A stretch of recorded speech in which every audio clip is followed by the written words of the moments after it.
Hello बच्चों, आप सभी का स्वागत है आपके अपने यूट्यूब चैनल कंपोज सर पर। तो इस वीडियो में देखने जा रहे हैं क्लास 10 के सब्जेक्ट सामाजिक विज्ञान की आपकी पांचवी बुक जिसका नाम है आपदा प्रबंधन। तो इस बुक से आपके जितने भी प्रीवियस बोर्ड एग्जाम में मोस्ट इंपोर्टेंट क्वेश्चन पूछे गए हैं वो सारे देखेंगे और आने वाले आपके बोर्ड एग्जाम में कौन सा क्वेश्चन इंपॉर्टेंट रहने वाला है वो पूरा डिस्कस करेंगे। और जो आपकी आपदा प्रबंधन की बुक है उसके सारे चैप्टर हम इसी वीडियो में डिस्कस कर लेंगे, क्योंकि जो इस बुक से आपके क्वेश्चन आते हैं वो ज्यादा क्वेश्चन नहीं पूछे जाते हैं। सिलेक्टेड क्वेश्चन है, मुश्किल से 5 से 10 क्वेश्चन है जो आपके बोर्ड एग्जाम में पूछे जाते हैं। बाकी एमसीक्यू टाइप जो क्वेश्चन चैप्टर वाइज हैं वो हम देखेंगे सारे, और क्वेश्चन भी हम चैप्टर वाइज समझेंगे। तो देर ना करते हुए ले चलता हूँ सीधा आपको क्वेश्चंस पर। जैसे कि आप स्क्रीन पर आ चुके हैं और स्क्रीन पर यहाँ आप देख पा रहे होंगे चैप्टर फर्स्ट आप देख रहे हैं जिसका नाम है आपदा का परिदृश्य। तो इसको हम कर लेते हैं फुल स्क्रीन में। एक एक चैप्टर समझेंगे और अच्छे से समझेंगे। तो सबसे पहला आप देख रहे हैं बहुविकल्पीय प्रश्न। ठीक है, बहुविकल्पीय प्रश्न में आप देख पा रहे हैं सबसे पहला प्रश्न, आपदा प्रभावित क्षेत्र में पुनर्वास कार्य किस चरण में शुरू होता है? तो इसका जो राइट आंसर हो जाएगा वो हो जाएगा डी, चतुर्थ चरण में कंप्लीट होता है। ठीक है, हो गया। उसका नेक्स्ट देखते हैं सेकंड नंबर, उस देश का नाम क्या है जिसने भूकंप समस्या को हल करने में सफलता प्राप्त कर ली है? तो कौन सा वो देश है? जापान। तीसरा प्रश्न है आपका, आपदा प्रबंधन के प्रमुख घटकों की संख्या कितनी है? तो इसका जो सही आंसर हो जाएगा 4। क्लियर है। चलते हैं नेक्स्ट आपका जो कि निश्चित उत्तरीय प्रश्न है। इसमें पहला जो प्रश्न है, देखो निश्चित और बहुविकल्पीय ये तो आपने अच्छे से प्रिपेयर कर लेने हैं, किसी भी क्वेश्चन को नहीं आपने छोड़ना है। बाकी जो क्वेश्चन देख रहे हैं इसमें पीडीएफ भी आपको प्रोवाइड कर दूंगा डिस्क्रिप्शन में, वहां से जाकर के आप पीडीएफ भी डाउनलोड कर सकते हैं। तो पहला जैसे कि आप देख पा रहे हैं, एक भौमिक आपदा का नाम लिखिए। तो भौमिक आपदा, ठीक है, तो यह है कैसे? ज्वालामुखी। दूसरा आप देख रहे हैं, एक जलीय आपदा का नाम लिखिए। सुनामी, जो जल से उत्पन्न होती है, भूमि से उत्पन्न होने वाली ज्वालामुखी हो गया। फिर भारत में खेती योग्य क्षेत्र का लगभग कितने प्रतिशत भाग सूखे के प्रति संवेदनशील है? तो 68%। चौथा है आपका, भारत में भूस्खलन प्रभावित एक क्षेत्र का नाम लिखिए। तो पूर्वी घाट है। पांचवा प्रश्न है, भारतीय भूवैज्ञानिक सर्वेक्षण जीएसआई के अनुसार भारत का कितना भौगोलिक क्षेत्र बाढ़ प्रवण क्षेत्र के अंतर्गत आता है? तो 12.5% भाग अंतर्गत आता है। ठीक हो गया। नेक्स्ट देखते हैं। उसके बाद आ जाता है आपका लघु उत्तरीय प्रश्न जो कि आपके पार्ट 1 से है, जिसका नाम है आपदा का परिदृश्य चैप्टर। इसमें अब आपका क्या क्वेश्चन पूछा जा सकता है? बोला है आपदा से क्या अभिप्राय है? उत्तराखंड में आपदा के 2 उदाहरण दीजिए, आपदा को न्यून करने वाले 4 उपाय लिखिए। तो इसको पढ़ लेते हैं जल्दी से। आपदा प्राकृतिक एवं मानवीय प्रक्रियाओं द्वारा उत्पन्न वह स्थिति है जो व्यापक रूप से प्राकृतिक एवं मानवीय संपदा को क्षति पहुंचाती है। आपदा से हुई क्षति एवं उसका प्रभाव मानव समाज की प्रतिरोध क्षमता से अधिक होता है। उत्तराखंड में आपदा के 2 प्रमुख उदाहरण हैं, पहला है भूस्खलन, दूसरा है बादल फटना। फिर है आपदा को न्यून करने वाले 4 उपाय लिखने हैं। उसमें पहला है, प्रभावित समुदाय की जागरूकता संकट का सामना करने में उपयोगी सिद्ध हो सकती है। दूसरा है, प्रभावित क्षेत्र के लोगों को आपदा से सुरक्षा हेतु शिक्षा व प्रशिक्षण दिया जाना चाहिए। तीसरा आप देख पा रहे हैं, आपदा क्षेत्र में स्कूल, समुदाय तथा व्यक्तिगत स्तर पर प्रबंध समिति बनाई जानी चाहिए। चौथा देख रहे हैं, उचित चेतावनी प्रणाली विकसित कर समय से उसका प्रसारण किया जाना चाहिए। ठीक होगा। तो ये आपदा क्या है इसको आपने अच्छे से समझ लिया होगा। उसके बाद जो नेक्स्ट क्वेश्चन आपका इंपॉर्टेंट है उसको देख लेते हैं। इसमें आपका फर्स्ट चैप्टर से बस एक वही क्वेश्चन था जिसको आपने अच्छे से याद करना है। दूसरा चैप्टर आप देख रहे हैं जिसका नाम है सुनामी जानलेवा समुद्री लहरें। तो इस चैप्टर से आपका जो क्वेश्चन अभी तक आपके एग्जाम में पूछा गया है उसको देख लेते हैं। पहला क्वेश्चन एमसीक्यू टाइप है, 26 दिसंबर 2004 में सुनामी से कितने देशों में जान माल की क्षति हुई थी? तो पहला जो है इसका सही आंसर हो जाएगा डी, कौन सा? 11 देशों में। दूसरा है, निम्नलिखित में से कौन सा कारण सुनामी के लिए उत्तरदायी है? तो सुनामी के लिए बच्चों कौन सा कारक उत्तरदायी है? तो पहला हो जाएगा इसका भूकंप। उसके बाद चलते हैं नेक्स्ट आपके कौन से क्वेश्चन पर, निश्चित उत्तरीय प्रश्न। तो निश्चित उत्तरीय प्रश्न में बच्चों जो आपका क्वेश्चन है, पहला आप देख रहे हैं, भारतीय सुनामी अग्रिम चेतावनी केंद्र IWEWC, इसकी फुल फॉर्म भी आप याद कर लीजिए, हो सकता है आपके एग्जाम में पूछ ले। कब से कार्य कर रहा है? तो ये 2007 ईस्वी 2007 से कर रहा है।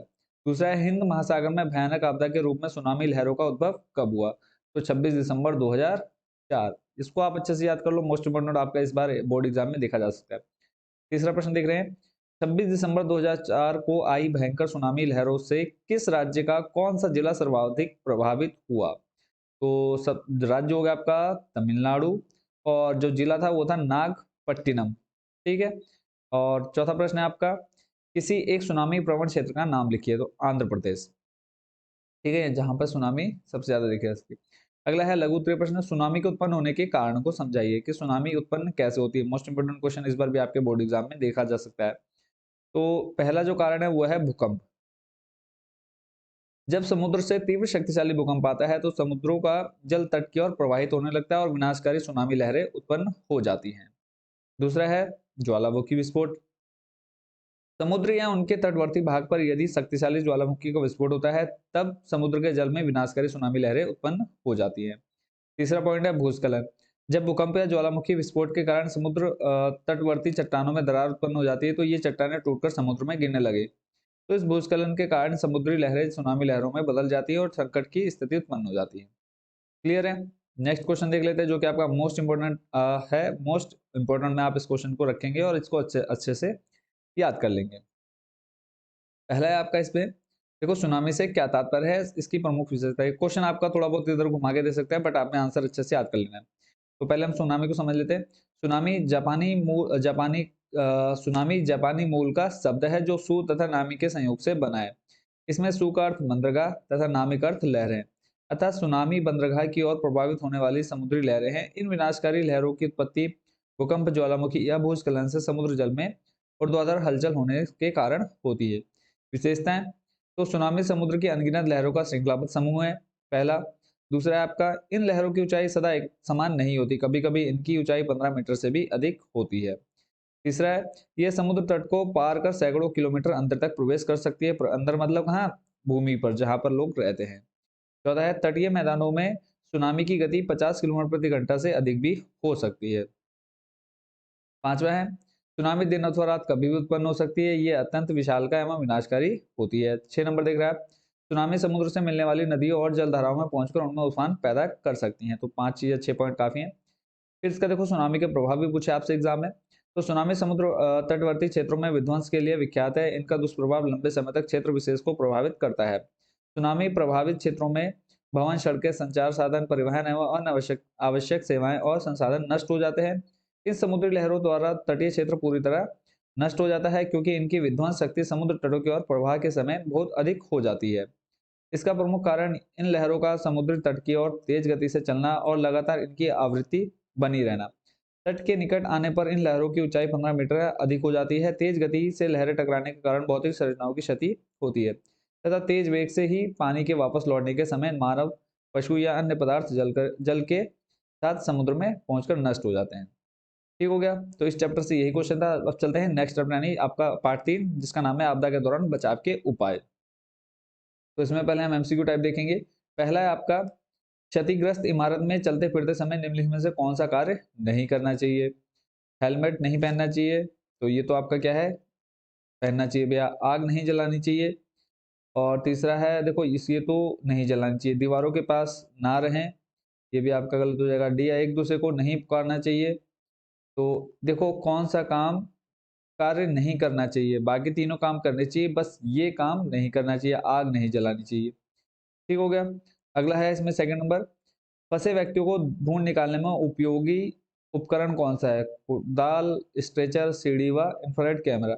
अब जो कहीं किसी अंदर जगह फंस जाते हैं तो इंफ्रारेड कैमरा क्या होता है, पतली वायर के रूप में होता है और उसके सामने क्या होता है, कैमरा फिट होता है। क्या फिट होता है? कैमरा। तो आसानी से ये कैमरा कहीं पर भी घुस सकता है। ये स्ट्रेचर, सीढ़ी, कुदाल ये तो बात के काम है। ठीक हो गया। अगला देखते हैं, विद्यालय महाविद्यालय स्तर पर स्वयं सेवक का कार्य करने में सर्वाधिक सक्षम कौन है? ठीक है, स्वयं सेवक का कार्य। तो इसका जो सही आंसर हो जाएगा वो हो जाएगा एनसीसी, यानी एनसीसी के बच्चों को पूरी ट्रेनिंग दी जाती है किस तरह से हम कोई भी काम इजिली कर सकते हैं। अगला प्रश्न है निश्चित उत्तर प्रश्न। पहला इसमें, राष्ट्रीय आपदा प्रबंधन प्राधिकरण का गठन कब किया गया? तो 2005 ईस्वी में दिसंबर में किया गया था। राज्य आपदा प्रबंधन प्राधिकरण की अध्यक्षता किसके द्वारा की जाती है? मुख्यमंत्री के द्वारा की जाती है। प्रश्न नंबर 3 है, आपदा प्रबंधन प्रशिक्षण संस्थान कहाँ स्थित है? लातूर, महाराष्ट्र में स्थित है। अगले प्रश्न को देखते हैं, आपदा में फंसे व्यक्ति को ढूंढ निकालने के लिए सहायक, तो इंफ्रारेड कैमरा भी हम डिस्कस कर चुके हैं। उसके बाद आपका लघु उत्तरीय प्रश्न। पहला प्रश्न है आपका, प्राथमिक उपचार से क्या तात्पर्य है, इसके मुख्य उद्देश्य क्या है? तो प्राथमिक क्या है? प्राथमिक चिकित्सा योजना के संगठकों को अंग्रेजी में DRABC कहते हैं। इसमें डी का अर्थ खतरों को देखना, और सॉरी आर का अर्थ अनुक्रिया, ए का अर्थ पीड़ित के वायुमार्ग का निरीक्षण करना, बी का अर्थ है सांस लेना, बी मतलब क्या था, ब्रेथ, अर्थात सांस प्रक्रिया का निरीक्षण करना, तथा सी का अर्थ है वायु परिसंचरण। ठीक है, किस प्रकार का है। फिर है प्रारंभिक सहायता के मुख्य उद्देश्य, किसी दुर्घटना के तुरंत बाद किए गए ऐसे उपाय जिनके द्वारा पीड़ित की हालत को और अधिक बिगड़ने से रोका जाए, प्राथमिक चिकित्सा या सहायता कहलाती है। इस प्रकार की सहायता का प्रमुख उद्देश्य निम्नलिखित है। पहला क्या है, पीड़ित व्यक्ति की हालत को बिगड़ने से रोकना। मान लो कहीं पर आपका एक्सीडेंट हो गया तो आप सबसे पहले क्या करेंगे। दूसरा आपका मूल्यवान जीवन की रक्षा आरंभ करना। तीसरा है स्वास्थ्य लाभ की प्रक्रिया आरंभ करना। चौथा है प्राण रक्षा के लिए हवा, श्वास और रक्त संचरण की समान स्थिति को प्राथमिकता देना। पांचवा है आपका आपदा उपशमन के उपायों का शीघ्र उपयोग करना। ठीक हो गया। उसके बाद नेक्स्ट जो क्वेश्चन है वो बेहोशी है। आप इसको एक बार ऊपर ऊपर से देख लो, बट इंपॉर्टेंट नहीं रहने वाला है आपका क्वेश्चन कि बेहोशी क्या है। व्यक्ति में चेतना की हानि बेहोशी की दशा कहलाती है। बेहोशी के लिए अनेक कारण हो सकते हैं, जैसे बहुत भूख लगना, लंबे समय तक धूप में खड़े रहना, ठीक है, चक्कर आना आदि कारण हो सकते हैं। तो इसको आप पढ़ लीजिएगा। अगला जो मोस्ट इंपोर्टेंट क्वेश्चन इस बार आपकी बोर्ड एग्जाम में रह सकता है वो है तीसरा क्वेश्चन कि खोज एवं बचाव कार्यों को किस प्रकार संगठित किया जाता है। तो खोज एवं बचाव कार्य वाहियों की तैयारी का विशेष महत्व है। बिना तैयारी किए खोज एवं बचाव करने वाला व्यक्ति या दल तैयारी के अभाव में कार्य करने पर स्वयं किसी मुसीबत में फंस सकते हैं। मान लो अब आपको किसी में जंगल को, कोई आपका दोस्त जंगल में खो गया, तो अब आपको क्या करना है, उसको ढूंढने जाना है। तो कैसे ढूंढोगे, आप खाली मुंह उठाया और चल दिया जंगल में, तो उसके लिए आपको पूरा इंतजाम करके चलना पड़ेगा, क्योंकि जंगल में आपको बहुत तरह के खतरों का सामना भी करना पड़ सकता है। तो अगर आप पूरी तैयारी से नहीं जाएंगे तो आप खुद मुसीबत में फंस सकते हैं। खोज और बचाव कार्यवाही की तैयारी के अंतर्गत खोज और बचाव दल का गठन, जिसमें विभिन्न विषयों जैसे इंजीनियर, डॉक्टर, प्रशासनिक अधिकारी, सुरक्षाकर्मी आदि सम्मिलित होते हैं।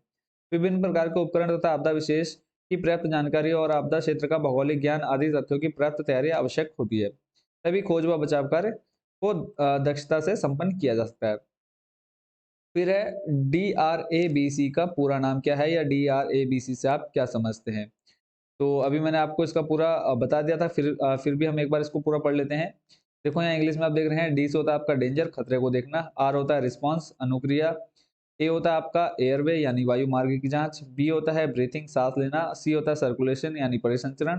ठीक है, तो इसकी फुल फॉर्म मैं आपको अभी थोड़ी देर पहले ही पूरा समझा चुका हूँ, तो यहाँ पे मैं दोबारा इसको नहीं बता रहा हूँ। अगला जो मोस्ट इंपोर्टेंट क्वेश्चन रहने वाला है वो है इस चैप्टर से तो और नहीं। अब देखो खोज और बचाव दल के मुख्य उद्देश्य ये भी मैंने आपको बता दिए हैं।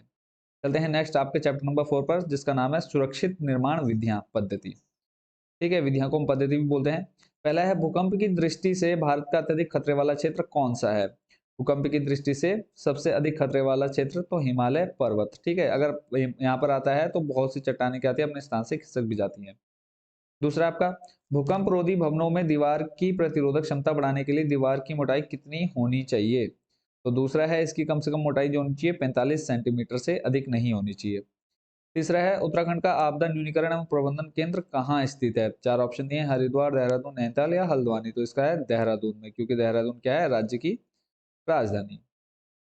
इसके बाद आपका निश्चित उत्तरीय प्रश्न, इसमें पहला प्रश्न पूछा गया भारतीय मानक ब्यूरो ने भारत को कितने भूकंपीय क्षेत्रों में विभक्त किया है। तो 4 भूकंपीय क्षेत्रों में बांटा है। फिर है भारत की प्रथम भूकंपीय चेतावनी प्रणाली की स्थापना कहाँ की है। देहरादून, उत्तराखंड में। देहरादून में प्रथम भूकंपीय चेतावनी प्रणाली की स्थापना कब की गई। तो जुलाई 2015 में। राष्ट्रीय बाढ़ नियंत्रण कार्यक्रम कब लागू किया गया। तो 1954 ईस्वी में लागू किया गया। पांचवा राष्ट्रीय बाढ़ आयोग की स्थापना कब की गई। 1976 ईस्वी में। क्लियर है। तो ये जो आपके एक एक नंबर वाले क्वेश्चन है, इनको तो आप अच्छे से याद कर लीजिए, चाहे वो इस चैप्टर को चाहे इस बुक क्यों।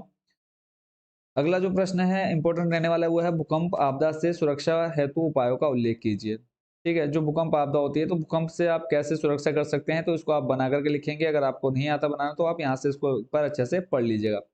ठीक है, तो ये भूकंप वाला क्वेश्चन आप चाहे तो वीडियो को रोक करके यहाँ पे आप अच्छे से इसको याद कर सकते हैं। बाकी जो दूसरा क्वेश्चन आपके इस चैप्टर से रहने वाला इंपॉर्टेंट वो देख लेते हैं। ठीक है, तो उसके बाद आ गया आपका चैप्टर 5, जिसका नाम है आपदाओं के दौरान वैकल्पिक संचार के साधन। ठीक है, तो आपको देखो सारे क्वेश्चन नहीं पढ़ने, जो सिर्फ आपको बता रहा हूँ इंपॉर्टेंट है, सिर्फ उतने क्वेश्चन आप प्रिपेयर करके जाएंगे। तो एमसीक्यू पहला क्वेश्चन आप देख रहे हैं, ग्लोबल पोजिशनिंग सिस्टम सैटेलाइट्स निम्नलिखित में से किसके लिए उपयोगी है। तो चार ऑप्शन दिए हो तो चारों आप पढ़ेंगे, उसके बाद देखेंगे इसका जो सही आंसर हो जाएगा बी, अक्षांश देशांतर के रूप में सही स्थिति निर्धारण करने के लिए। वॉकी टॉकी किससे संबंधित है। तो वॉकी टॉकी क्या है, इसका हो जाएगा वायरलेस सेट है। ये आपने देखा होगा पुलिस कर्मियों या जो भी एक दूसरे से दूर होते हैं, इसको ज्यादातर आपने इसको सरकारी कर्मचारियों के पास देखा होगा, या फिर जहाँ क्रिकेट मैच वगैरह टूर्नामेंट होते हैं वहां पर एक दूसरे से बात करने के लिए इसका उपयोग किया जाता है। उसके बाद निश्चित उत्तर प्रश्न है, निक नेट में लगभग कितने जनपदों को शामिल किया गया है? तो निकनेट में 640 जनपदों को शामिल किया गया है। आपातकाल के दौरान कौन सा रेडियो विशेष रूप से उपयोगी होता है? तो हैम रेडियो उपयोगी होता है। तीसरा है सैटेलाइट संचार के लिए प्रयुक्त शब्दावली क्या है? तो सेट कॉम्स, ठीक है, इसको आप याद कर लीजिए। चौथा है सैटेलाइट फोन टर्मिनल के लिए प्रयुक्त शब्दावली क्या है? तो सेट फोन है। क्लियर है। उसके बाद नेक्स्ट क्वेश्चन पर चलते हैं, जो कि आपके बोर्ड एग्जाम में मोस्ट इंपोर्टेंट रहने वाले हैं। वह है राष्ट्रीय सूचना केंद्र एनआईसी, ठीक है। उसके बाद है आपका एमच्योर यानी हेम रेडियो। तो पहले हम राष्ट्रीय सूचना केंद्र को पढ़ लेते हैं क्या होता है। तो यह संचार नेटवर्क भारत सरकार की सूचना सेवा और सूचना तकनीक के क्षेत्र में महत्वपूर्ण वैज्ञानिक और तकनीकी संस्थान है। यह सूचना और संचार तकनीक के प्रसार में महत्वपूर्ण भूमिका निभाता है। यह संस्थान केंद्र और राज्य सरकार के विभागों और जिलों में सूचना एवं प्रौद्योगिकी के प्रयोग को बढ़ावा देता है। इसके लिए एनआईसी ने एक राष्ट्रव्यापी आईसीटी नेटवर्क निकनेट स्थापित किया, जिसके साथ केंद्र सरकार के विभागों और सभी राज्य एवं केंद्र शासित प्रदेशों के सचिवालय एवं भारत के लगभग 640 जनपद मुख्यालयों की सूचना प्रौद्योगिकी सेवाओं के लिए जोड़ा गया है। भारत सरकार ने इस राष्ट्रव्यापी कंप्यूटर संचार तंत्र को निकनेट का नाम दिया है। क्लियर है। उसके बाद आपका एमच्योर रेडियो। तो एमच्योर रेडियो को थोड़ा मैं जूम कर लेता हूं ताकि आप लोग स्क्रीन पर इसको अच्छे से देख पाएं। तो हैम रेडियो किसी अलग प्रकार का रेडियो नहीं है, बल्कि इस रेडियो का संबंध अलग अलग प्रकार के नियमों से है। यह नियम अंतर्राष्ट्रीय टेलीकम्युनिकेशन यूनियन द्वारा विशेष फ्रिक्वेंसियों के लिए परिभाषित किए जाते हैं। भारत में इन नियमों का नियमन संचार मंत्रालय के वायरलेस प्लानिंग एवं समन्वय प्रकोष्ठ द्वारा किया जाता है। इस नियम के अनुसार निर्धारित फ्रिक्वेंसियों का प्रयोग केवल शिक्षा, शोध एवं व्यक्तिगत कार्यों के लिए विशेष अनुमति लिए जाने पर ही किया जा सकता है। अतः हैम रेडियो एक ऐसा रेडियो है जिसका प्रयोग विशेष नियमों के अंतर्गत गैर व्यावसायिक कार्यों तक सीमित है।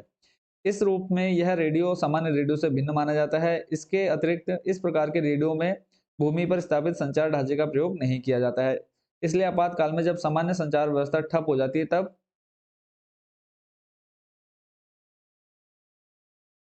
तब रेडियो विशेष रूप में उपयोगी होता है। इस रेडियो के प्रयोग के लिए ऊर्जा की आवश्यकता भी अत्यंत सीमित मात्रा में होती है, अतः इसके प्रयोग से वह सुविधा रहती है कि इसे बिजली व्यवस्था अस्त व्यस्त हो जाने पर बैटरियों या जनरेटरों से भी आसानी से चलाया जा सकता है। तो इन दोनों क्वेश्चन को आपने अच्छे समझ लिया।